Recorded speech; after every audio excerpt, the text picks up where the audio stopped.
उन पर दबाव डाला। इसलिए इस एफआईआर में जिसमें एक ही नाम है, दूसरा सिर्फ पोस्ट का नाम, और पोस्ट उस टाइम वो व्यक्ति जिसका नाम है वो उस पोस्ट पर था ही नहीं जब एफआईआर दर्ज हुई। अन्यथा ये माना जाएगा कि सरकार के 4 कैबिनेट मंत्रियों ने जाकर वहां शोक संतप्त परिवार के लोगों को गुमराह किया। दूसरा, जहां तक इंक्वायरी की बात है, अब इस घटना में जो नाम आ रहा है एक आईएएस अधिकारी का, उस घटना की जांच भी आईएएस अधिकारी करेगा, क्या निकलेगा?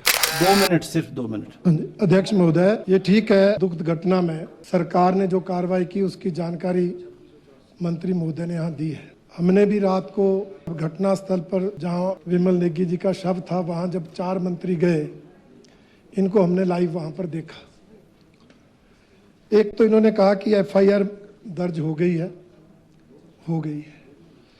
परंतु एफआईआर में एक अधिकारी का नाम तो है, दूसरे अधिकारी का नाम नहीं है, सिर्फ पद है। ये जानबूझकर गड़बड़ क्यों की गई? क्योंकि जब ये एफआईआर दर्ज हुई तब वो अधिकारी एमडी नहीं था, उसको तो दिन को ही बदल दिया गया था।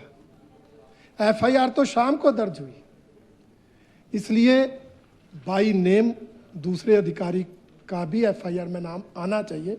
एक तो ये बात है, अन्यथा ये माना जाएगा कि सरकार के 4 कैबिनेट मंत्रियों ने जाकर वहां शोक संतप्त परिवार के लोगों को गुमराह किया, उन पर दबाव डाला।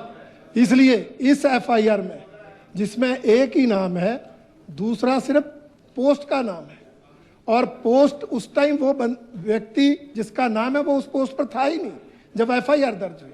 इसलिए एक विषय तो ये है।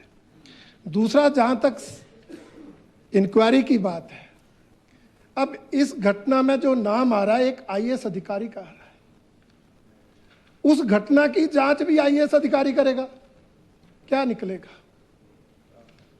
मैं अब ज्यादा बोलना नहीं चाहता, इसी से समझ आता है कि जिस घटना में आईएएस अधिकारी की इन्वॉल्वमेंट है, उस घटना की जांच आप आईएएस अधिकारी को ही दे रहे हो।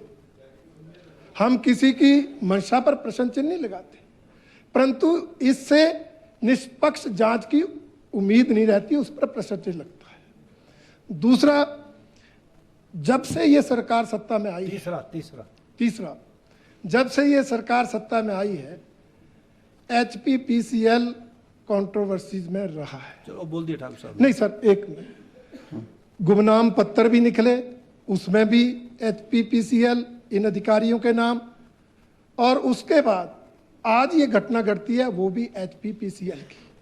इसलिए हमने पहले भी कहा, आज भी कहते हैं कि इस सारी घटना की, यहां तक कि एचपीपीसीएल की गतिविधियों की पूरी जांच सीबीआई से कराई जाए, ताकि दूध का दूध और पानी का पानी हो सके। ये हमारी मांग। अभी आपने माननीय रणधीर शर्मा जी ने जो वक्तव्य दिया है, ये राजनीति से प्रेरित है। मैं सर इन्होंने एक सर मैं देखो, हमने जब इन्होंने बोला, मेरी बात सुनो 2 मिनट। हंसराज जी, आपको बड़ी गंदी आदत है, आपको बीच में इंटरप्ट करने की बड़ी गंदी आदत है। आप सीनियर हो गए हो आप। सर रणधीर शर्मा जी ने कहा कि 4 मंत्रियों ने वहां जाकर के दबाव डालने की कोशिश की, ये तथ्यों से परे है और गलत है। मैं सर इसका खंडन करता हूं। 4 मंत्री सरकार के मुख्यमंत्री के आदेश पे गए, उन्होंने उस मैटर को सॉल्व किया है। दबाव बनाने का काम और दबाव डालने का काम और आग लगाने का काम और भड़काने का काम आपने किया है। आप वहां गए, आप माननीय मंत्री जगत सिंह नेगी जी स्थानीय लोकल एमएलए हैं, किन्नौर के लोकल एमएलए हैं। इन्होंने अध्यक्ष महोदय इन्होंने मैटर को सॉल्व किया, और परिवारजन जो चाहते थे कि एफआईआर लॉन्च हो, और जो लिखित रूप में जो है परिवार ने जो लिखित रूप में दिया है, वो एफआईआर में लिखा गया है। जिस व्यक्ति का नाम एफआईआर में उन्होंने कहा, एफआईआर लॉन्च की गई है, डिपार्टमेंटल इंक्वायरी लॉन्च की गई है। अध्यक्ष महोदय, मेरा निवेदन है माननीय भाजपा के विधायकों से, इस मुद्दे को आप राजनीतिक रंग देने की कोशिश नहीं करें। इस सरकार की जो सिंपैथी है अध्यक्ष महोदय, वो परिवार के साथ है और हमारी कोशिश है कि विमल नेगी जी को न्याय मिले। अगर उनके साथ किसी ने गलत किया है, उसको दंड मिलना चाहिए। अध्यक्ष महोदय, मेरा निवेदन है कि आप जो इसको भड़काने की कोशिश मत करो।